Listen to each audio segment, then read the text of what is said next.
The idea that the United States can't be challenged has taken a hit in its fight with Iran. Weeks of intense clashes showed the US losing high-value military assets while struggling to fully control the battlefield. At the same time, Iran has been heavily hit, its top leadership decimated, its military infrastructure badly damaged. Now, with a fragile ceasefire in place, the question is, how did Iran hold out long enough to force a pause? At first, it looked decisive. Overwhelming force.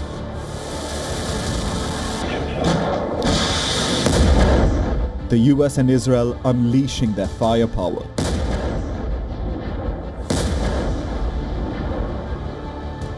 Precision strikes, relentless pressure.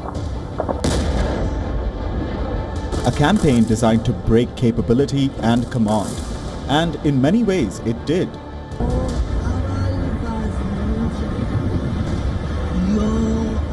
Iran's military infrastructure has been severely degraded.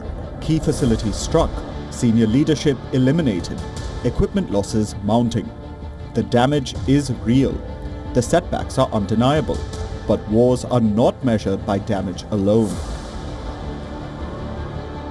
They are measured by what changes after the fighting. Despite sustained strikes by the US and Israel, Iran did not collapse. It responded with fire and fury. Iran continued to fire swarms of drones and missiles at US bases across the Gulf and at Israel. With the American and Israeli attacks slowly decimating its missile launchers, Iran chose a calibrated strategy.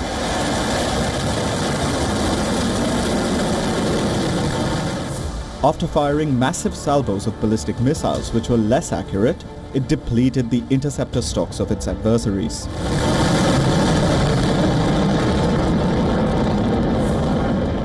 After the first couple of weeks of fighting, Iran started firing heavier missiles.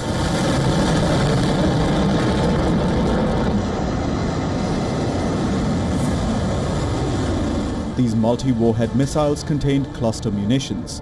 They were harder to stop and caused much destruction. These massive missiles struck with pinpoint accuracy, destroying high-value targets in Israel and American bases. Iranian fire destroyed several American jets and choppers, a setback for the world's most powerful military.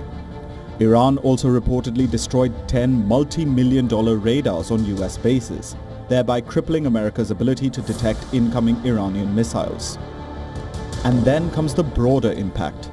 To sustain its war operations, the US began shifting strategic assets across regions. Systems originally positioned to counter China had to be repositioned. Priorities began to overlap. Because military power is not just about strength, it is about availability, has limits. Iran understood that it could not match American force directly.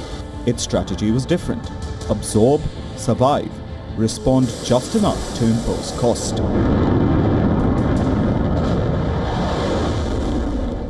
Even in a weakened state, it created pressure points.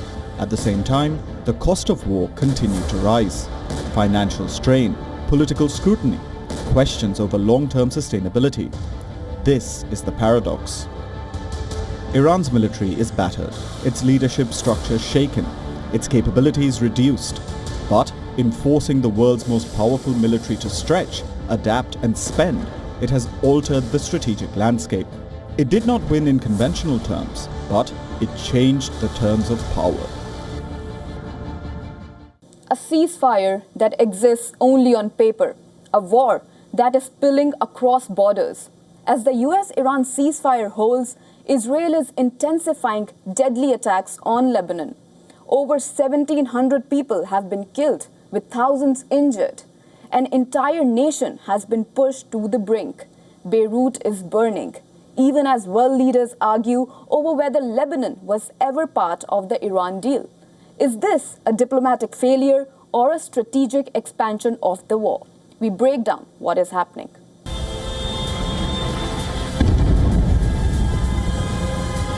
The Iran ceasefire was supposed to cool the region. Instead, it has exposed its fault lines.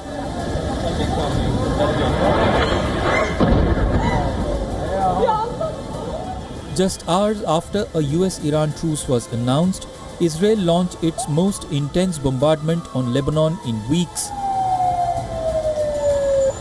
Israel says it targeted Hezbollah command centers across southern and eastern Lebanon, and even in the heart of Beirut.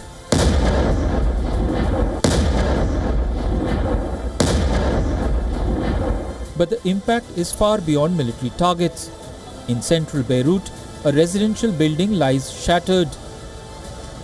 Its floors collapsed into each other as rescuers dig through twisted metal and concrete, searching for signs of life.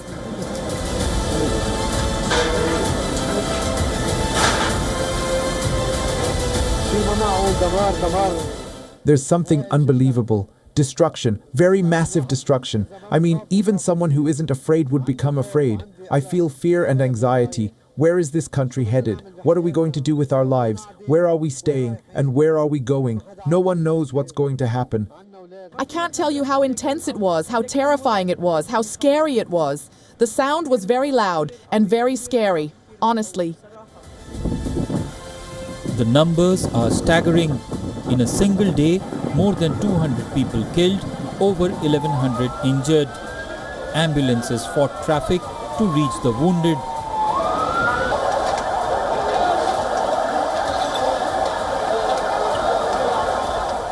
While hospitals overwhelmed and under-resourced sent out urgent appeals for blood donations.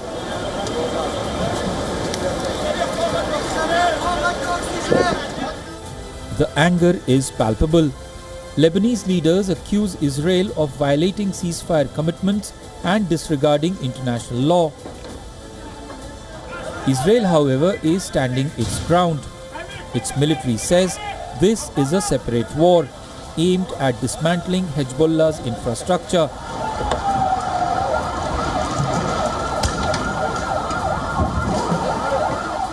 US says the ceasefire was designed to contain Iran, not to halt Israel's operations against Hezbollah.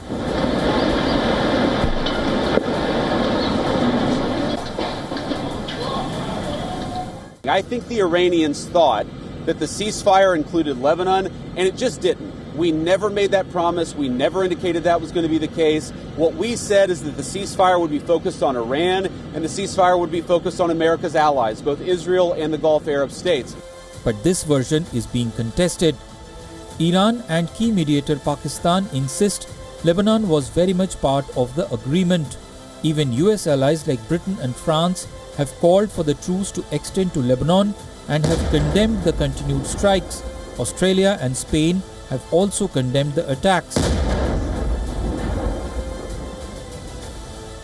That this is an important step forward. Of course, it is a fragile peace, but we want it to lead to an agreement. The Australian government also firmly believes that this has to apply to Lebanon as well. We want to see peace in this region, and it will make a difference. On the ground, the consequences are devastating. More than 1.5 million people displaced, thousands of homes destroyed, and entire communities forced to flee.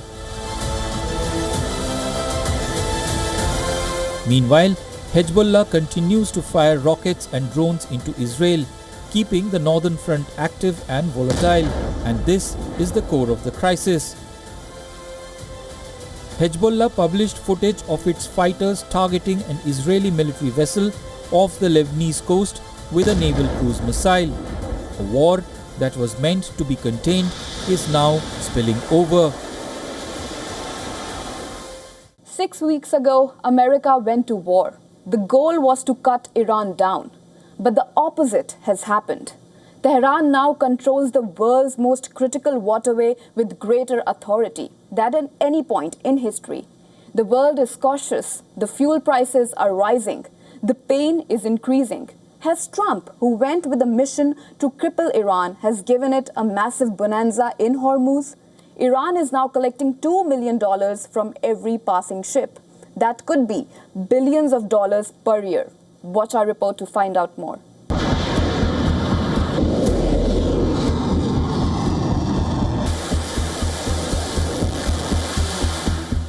For 6 weeks, Israel and US unleashed the heaviest bombardment in modern history.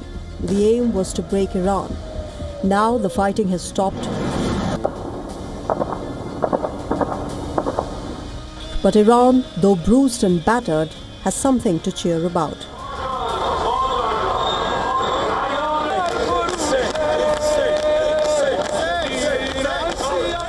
Trump may have inadvertently given Iran the keys of one of the world's biggest shipping lanes. Egypt collects about $5 to $6 billion annually from the Suez Canal they built. But now, thanks to Trump, the Iranians are eyeing to earn about $100 billion. The Strait of Hormuz will only open, if you will, if Iran wants it to. There's no military solution to this. There's no forcing it open, because the asymmetries of the conflict are just so clear and so well known. Tehran reportedly plans to jointly administer Hormuz alongside Oman, charging $2 million per vessel for the right of passage. The Islamic Revolutionary Guard Corps provides the muscle. Oman provides the cover of international legitimacy. It seems that the Iranians are semi in control of the Strait of Hormuz still. They are allowed to charge tankers or shipping to transit the Strait of Hormuz as part of the ceasefire agreement. So they can basically name their price apparently for the next 2 weeks. Kuwait, Saudi Arabia, the UAE have all said that they expect unrestricted access to the Strait of Hormuz, but apparently that's not going to happen. Iranian parliament has approved a draft bill to formalize the transit fees for ships passing through Hormuz. The proposed law seeks to institutionalize a system that has already been taking shape over the past few weeks. Donald Trump wants to use force to open the Hormuz. But there's another bigger danger. Iran-backed Houthis, they're armed and resourceful. I think the world economy is at a crisis point, and I don't think that the world economy can recover easily. So with the Houthis controlling and potentially preventing oil from moving in the Red Sea, we are at a point where we have not been before, with both the Straits of Hormuz effectively closed, and with the strait in the Red Sea about to be closed. So all eyes are on the mediation, but the oil crisis is, I think, at an unprecedented state. Houthis have the means to shut down the Bab al-Mandeb, which would choke the Suez Canal that carries 15% of global trade and 30% of all container traffic. One choke point was a crisis. Two together is a different category of catastrophe entirely. In normal times, about 135 ships cross daily, and now more than 800 freighters are stuck. Supply chains built on decades of open seas now face a vise closing from both ends. The United States went to war to prevent this moment. 6 weeks later, Iran has more control over Hormuz than at any point in its history. And it is institutionalizing that control while the dust has not yet settled. The guns may have fallen silent, but the fear is far from over. A ceasefire between the United States and Iran may have pulled the region back from the brink. But in the Persian Gulf, the aftershocks are only just beginning. From Dubai to Doha, a harsh reality is sinking in. The illusion of safety has been shattered. Watch our report to find out what is happening.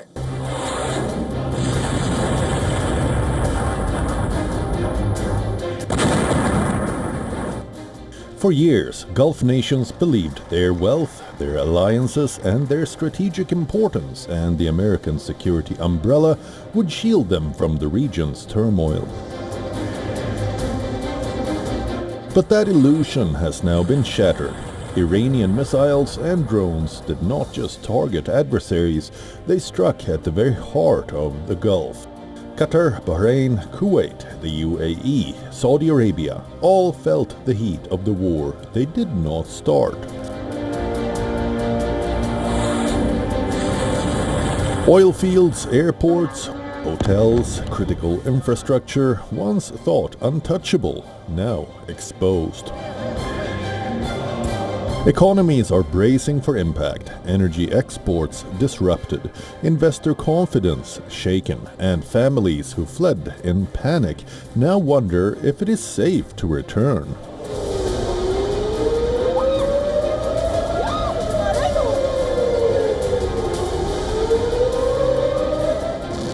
Iran says these were retaliatory strikes on Gulf countries as the nations host US bases from which attacks on Iran were launched. In the 10-point ceasefire plan, Iran has demanded the withdrawal of US combat forces from Gulf nations. Trust in the United States, long seen as the ultimate security guarantor, is now openly questioned.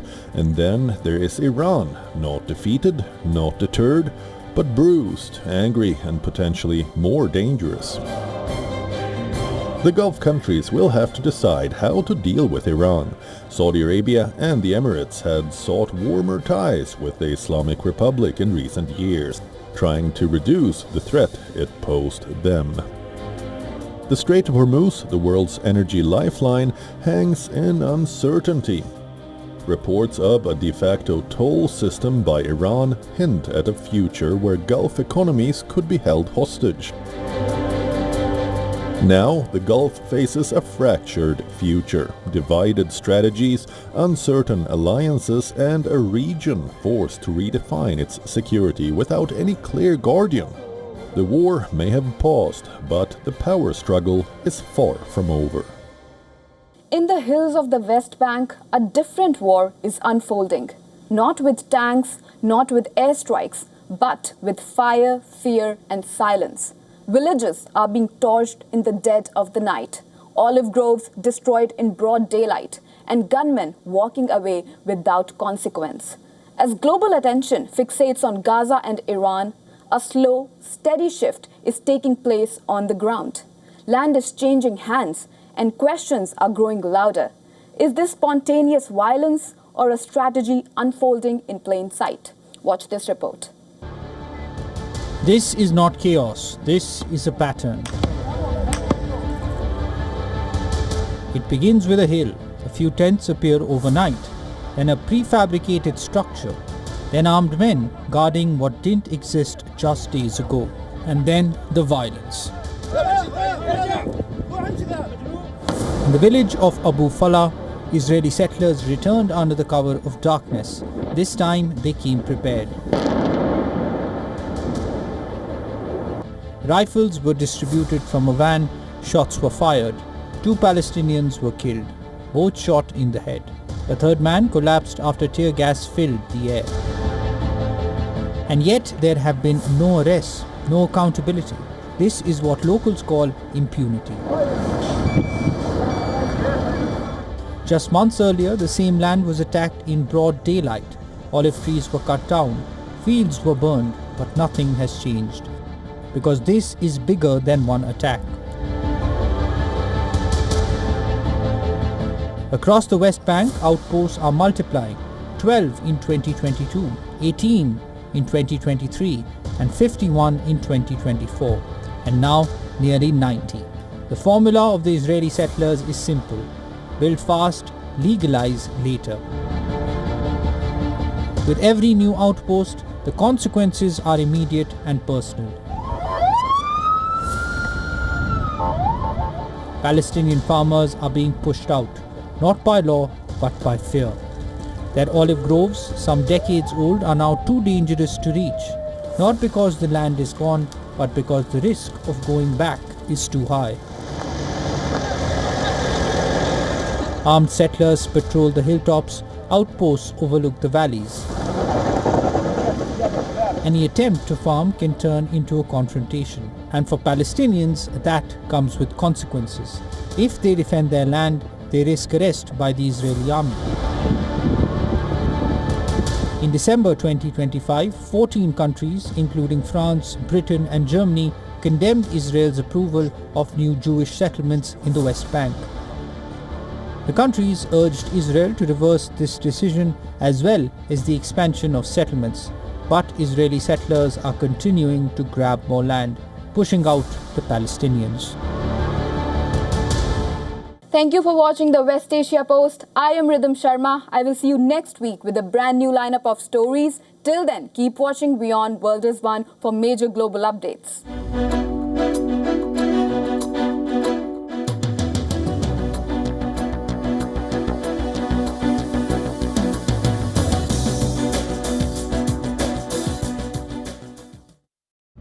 In West Asia, every move shifts the world's balance.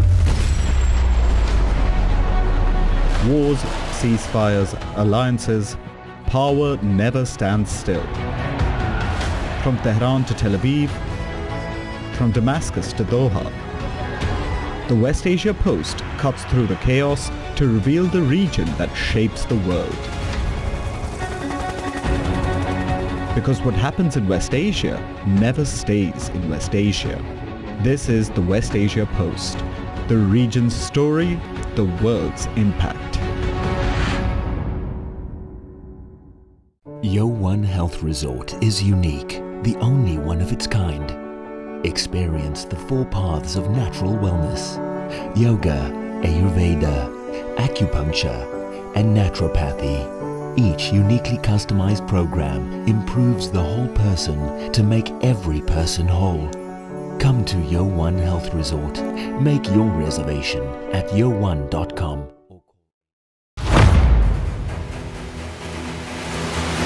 Get the latest updates. Destroy their Breaking missiles news. and raise their... Credible, clear, continuous. Experts across aisles. Diverse voices, one platform. WION World is One. In this rapidly changing world, is your health keeping pace? Best practices and breakthroughs busting the hype with real insights. The timeless power of yoga and ancient healing. Good food, good mood. Small steps, big impact. Your health matters. Only on WION World is One. Because nothing matters more. Campaigns, elections, alliances, controversies, and power play. Stories that analyze global and domestic politics. A dedicated show with varied perspectives, expert take, citizens' voices, detailed ground reports, and in-depth coverage from political corridors of the world. This is Race to Power, only on WION. WION, India's global voice, the channel that brings you the biggest stories from across the world through India's lens. Now available in more than 190 countries worldwide, because we believe that the world is one. Watch us in Africa, Europe, USA and Canada, South America, Asia Pacific, Middle East and North African regions. Also available on these digital platforms across the world. WION, World is One. 5 states, one powerful voice. From Tamil Nadu to West Bengal.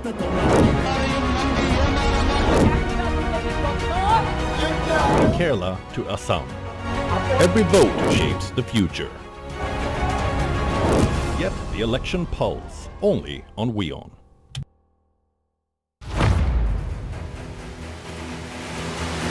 Get the latest updates. Destroy their Breaking missiles news. and raise their... Credible, clear, continuous. Experts across aisles. Diverse voices, one platform. WION World is one. From the bustling trading floors of Wall Street to the vibrant exchanges of Asian stock markets,